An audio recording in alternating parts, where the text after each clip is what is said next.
This episode is sponsored by Hills Ideal Balance Crafted Pet Foods.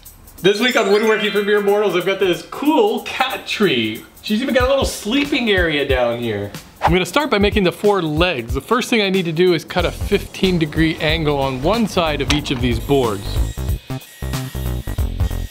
To cut the lap joints, I've installed a stack of dado blades in my table saw. And I'm setting my miter gauge to 60 degrees. I'll chop out a notch on the end of each board using a series of cuts halfway through the wood.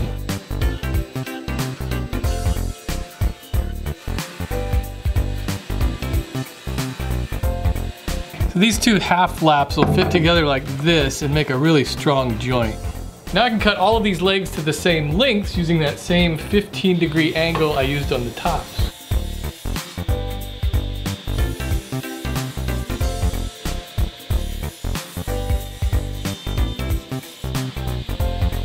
Now I'll glue and clamp these together.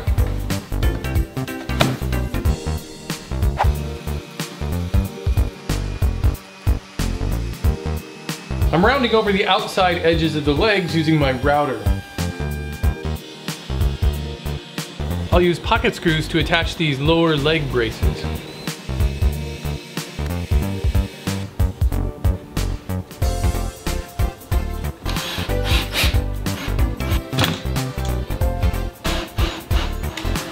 These 8 boards connect the 2 legs together. I need to put 15-degree bevels on their edges.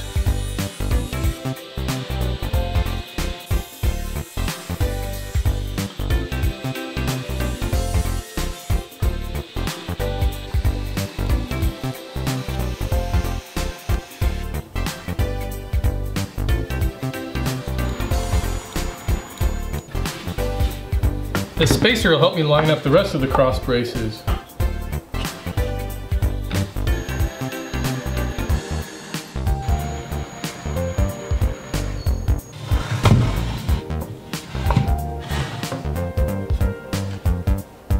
My drill is too big to fit into this space, so I'm using this right angle attachment to screw these in.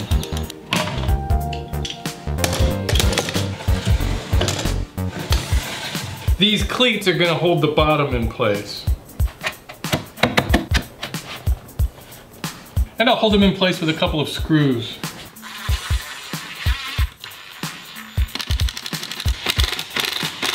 And then put a cleat on the long side.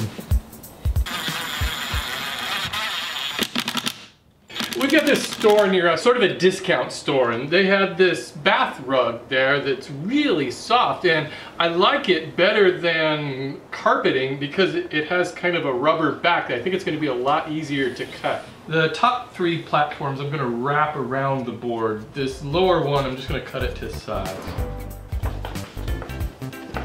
Well, that's kind of messy. I cut out this wedge-shaped piece of plywood to use for the back of the enclosed part. I'll hold it in place with a few screws. Then I can screw in these little square side panels.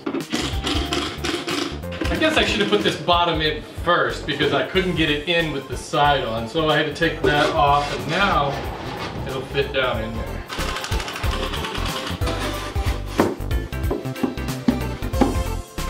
I don't want to get any sawdust on the rug, so I'm going to sand everything nice and smooth now. I'm protecting the outside surfaces with spray lacquer. Lacquer is a especially good choice for this project because it dries quickly and the odor goes away quickly. My cat doesn't like any strong odors. Plus, once it's cured, it's harmless to her if she should scratch it or lick it.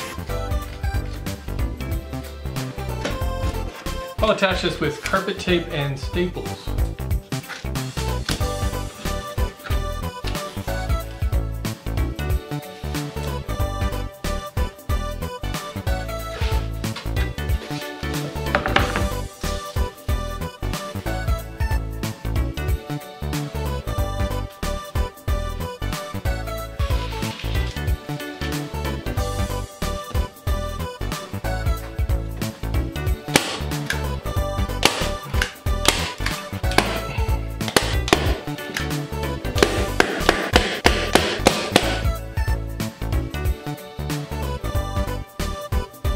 This lower one I can just squish in here.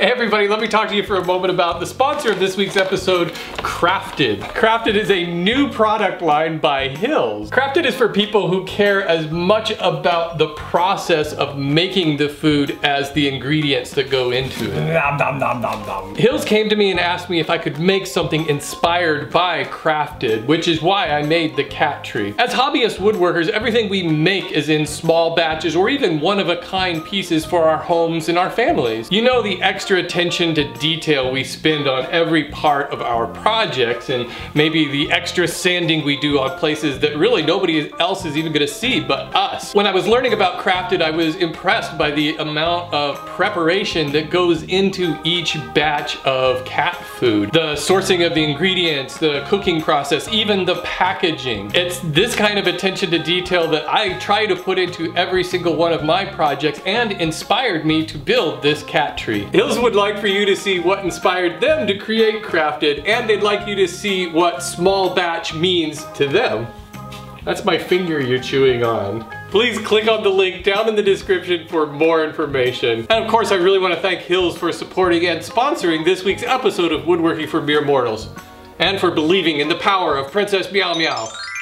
Thank you for watching this week's episode of Woodworking for Mere Mortals. If you'd like to make your own cat tree just like this one, check down below for a free set of plans. Don't forget to visit formeremortals.net, where you can post pictures of your own projects and become part of the Mimo community. Thanks everybody, I'll see you next week.